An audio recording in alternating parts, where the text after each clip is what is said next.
So I've been producing music for a while now, long enough to have changed my mind on a lot of things, and I want to share 5 of them. If you just stumbled across this video, I've been producing music since 2014, had a little small commercial success. I signed like 3 songs to a small label, and I've done a lot of things in the music producer area. So I've like sold beats online, I had an artist project, I grew this YouTube channel, plus other things in music. Like I went to college for music, interned for like high profile managers in LA. And I also taught music lessons online and more than that. So I'm not saying I had commercial success. The stance I'm taking is I've been around for a while, and these are all things that I used to take as fact that I've changed my mind on. These were rules I used to live by that I don't anymore. So I have them sorted by from 1 to 5, ones that I learned early on and ones that I learned more recently. Let's get into it. Myth number 1, chords have to be triads.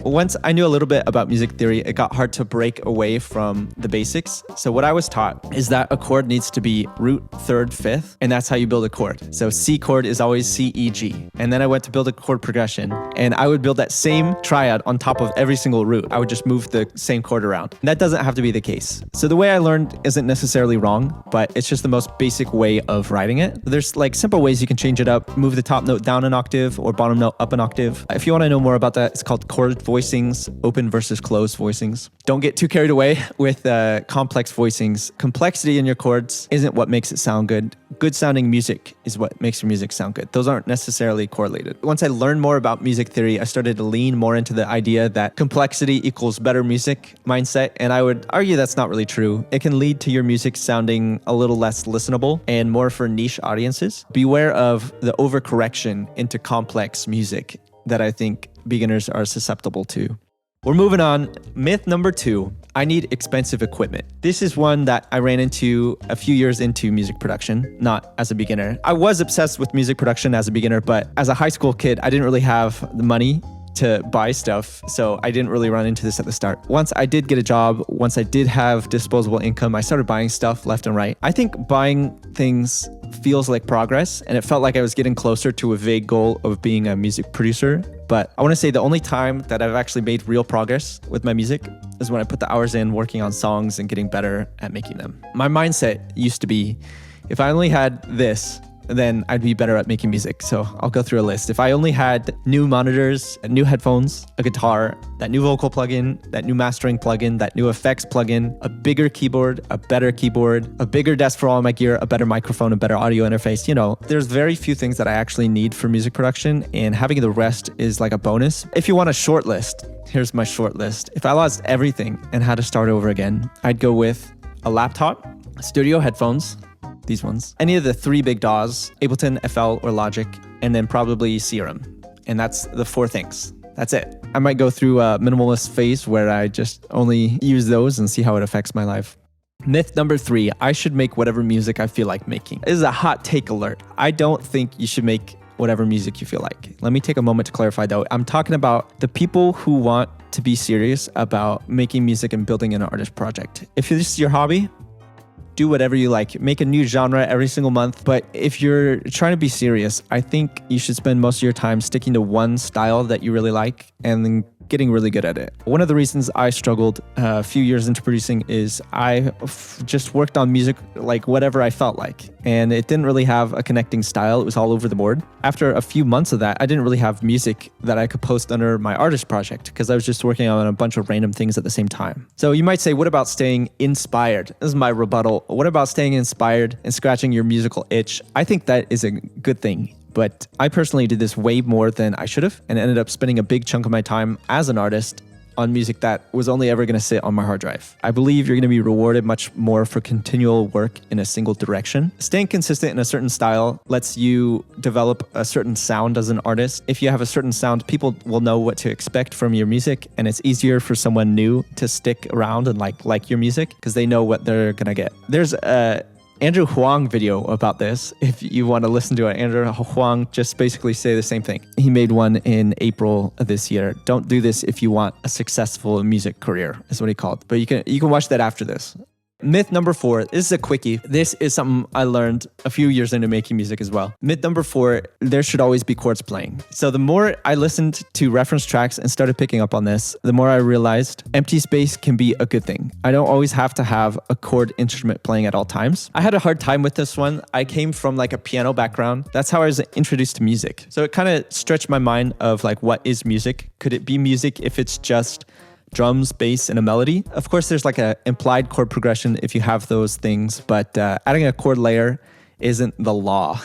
Myth number 5, good music is all I need to be successful. So this is one that I've actually learned in the last few years from my experience. If I want a chance at lasting success in the music industry, I kind of have to be myself on the internet often. And I'll explain what that means. I don't think having good music is enough, and here's what's basically happened that's led me to believe that. So I signed a few songs, as I've mentioned before. My music got a ton of plays and it was exposed to a huge existing audience, and then it didn't last, like it didn't stick. So at that moment, when I was signed, I didn't really take advantage of the situation. I was just like another song in the playlist. If I had the chance to do it again, I would focus on being more than just a person with music. I'd be myself on the internet. And by that, I mean having a social media presence, but in the way that is like a 100% natural extension of who I am. I don't really like saying social media presence because that kind of gives the connotation that it's a chore, and it really should just be having fun on the internet and an extension of who you are normally. It's not like a scheme or a marketing plan to get people to listen to your music. It's just showing off your personality. There's a way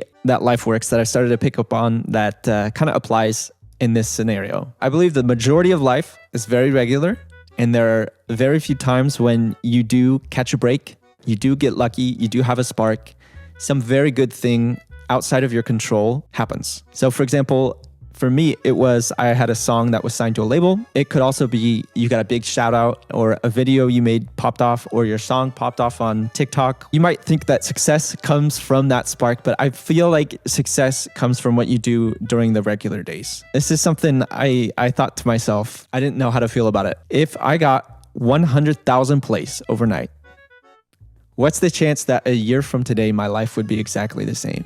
Would I be able to capitalize on that attention, or would it just quickly fade away? So that's why I put work into being myself online and also into music during the regular days. Because once that spark hits, people are going to want a few things. They're going to want a back catalog. They're going to want new music. They're going to want something to connect with in terms of like an online personality. And if I didn't put in quality work, that spark will fade. And a year from now, it's going to be non-existent. But if I was prepared and I had stuff ready, that spark is going to catch fire. For the longest time, I resisted being myself on the internet as a producer, and I believe it did harm me. I didn't get the spark because I wasn't ready for it, right? It didn't stick. And that's okay.